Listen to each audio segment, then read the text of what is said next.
అందుకే నేనేం చేయలేకపోయాను. సారీ అండి.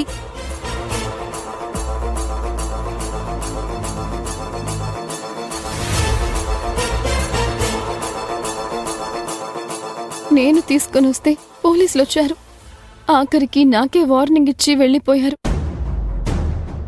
రాజీవ్ బావగారిని అడ్డం పెట్టుకుని కనిష్క పావులు కదుపుతోంది. తెలిసి తెలిసి ఆయన కనిష్క చెప్పినట్టే చేస్తున్నారు. కుటుంబం కోసం ఆలోచిస్తూ నేను ధైర్యంగా ముందడుగు వేసే వీలు లేకుండా చేస్తున్నారు.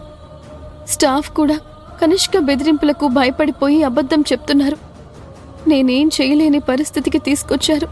ఇదంతా ఆ కనిష్క చేస్తున్న కుట్ర. దాని కుట్రలకి అడ్డుకట్టు వేయడానికి ప్రయత్నిస్తే అందర్నీ బెదిరించి తప్పించుకుంటోంది. తప్పు చేస్తుందని తెలిసి కూడా తప్పించుకుంటుంటే ఏమీ చేయలేకపోతున్నానేంటి? నాకు టైం వస్తుంది, నీ పని పట్టే అవకాశం వస్తుంది. అంతవరకు ఎన్ని ఆటలు ఆడతావో ఆడు కనిష్క. బావగారు ఆగండి. ఏంటి, నువ్వింకా వెళ్ళలేదా? నా గురించి పక్కన పెట్టండి. మీరేం చేస్తున్నారో మీకైనా అర్థం అవుతోందా?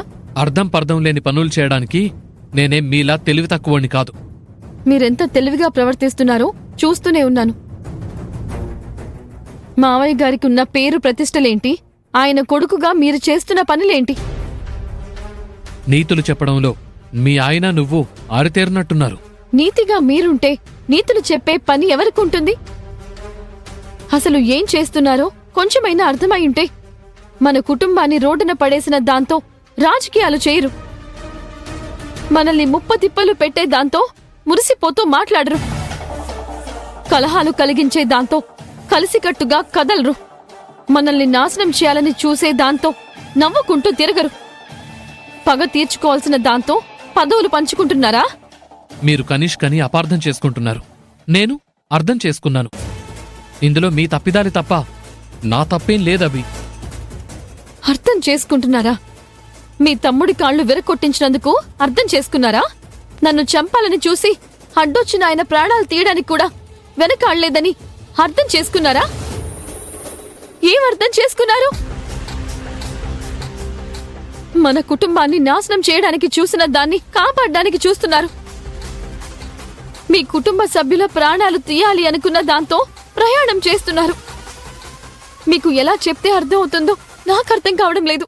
చూడబి, పగలు ప్రతీకారాలు మనకు కూడుగుడ్డ ఇవ్వవు, కనీసం నిలువ నీడ కూడా ఇవ్వవు. నేను అర్థం చేసుకున్నాను కాబట్టే కనిష్కతో కలిసిపోయాను, సంతోషంగా ఉంటున్నాను. మీరు అపార్థం చేసుకున్నారు కాబట్టే కరవాలని చూస్తున్నారు. మీరే దెబ్బలు తింటున్నారు. దానికి నేనేం చేయను? మీరేం చేయగలరో చేసి చూపించారుగా. బాగా కనిపిస్తూనే ఉంది. మీకు అండగా నిలబడే కుటుంబం ఇప్పుడు చేదైపోయింది. కుట్రలు చేసే ఈ కనిష్క మీకు మంచిదైపోయింది, అంతే కదా? నేను తనపై పగ తీర్చుకోవాలనుకున్నాను. డబ్బులు దోచుకున్నాను. తప్పుడు దారిలో నడిచాను. జైల్లో కూర్చున్నాను. అప్పుడేమైంది కుటుంబం? నేనెవరికైతే అన్యాయం చెయ్యాలనుకున్నానో ఆ కనిష్కే వచ్చి నన్ను విడిపించింది. కుట్రలు చేస్తుందని చెప్తున్న ఈ కనిష్కే నాకు ఉద్యోగం ఇచ్చి ఆదుకుంది. ఇప్పుడు చెప్పు, ఎవరు నా వాళ్ళు, ఎవరు పరాయి వాళ్ళు? నా కోసం నిలబడ్డ ఆ కనిష్క కోసం నేను నిలబడతాను.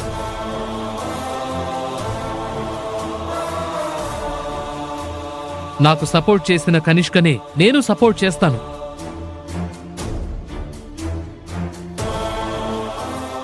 కనిష్క లేక మీరా అంటే అసలు మీరెవ్వరూ నాకు అవసరమే లేదు.